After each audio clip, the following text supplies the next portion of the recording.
We're going to do a brief video on S&P 500 technical analysis, and we've got a daily chart of the S&P 500 E-mini futures contract from the Chicago Mercantile Exchange up here for you, with a 5-day moving average in green, a 20-day moving average in red, and a 200-day moving average in blue.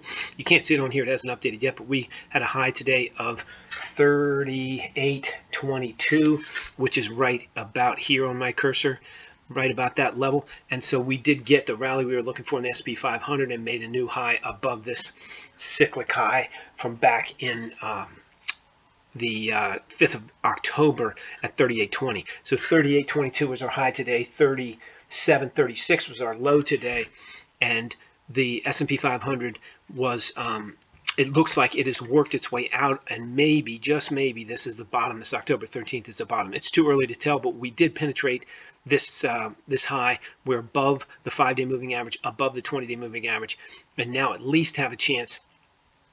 After a few days, it's going to take a few days to put in some time. We'll probably get a little sell-off down here.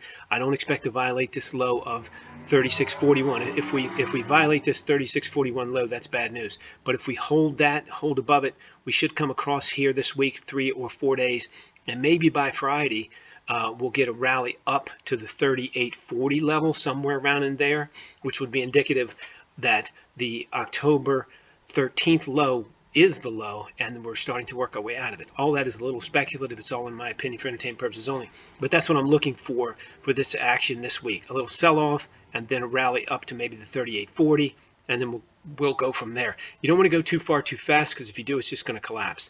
And so we'll see if they try to race it up there, or if they put a solid foundation in it, which would then mean by, say, the late November, we can challenge the 200-day moving average and possibly get out of the spare market on the S&P 500.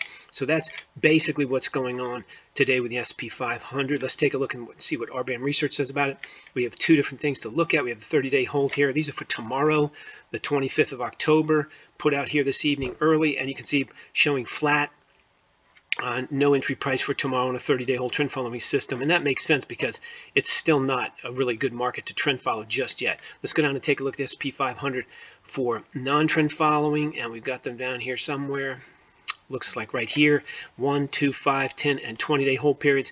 You can see, consistent with my analysis, I think it's going to blip up a little bit and then sell off tomorrow. All for my opinion, all for entertainment purposes only. You trade at your own risk, but that's what I think is going to happen tomorrow.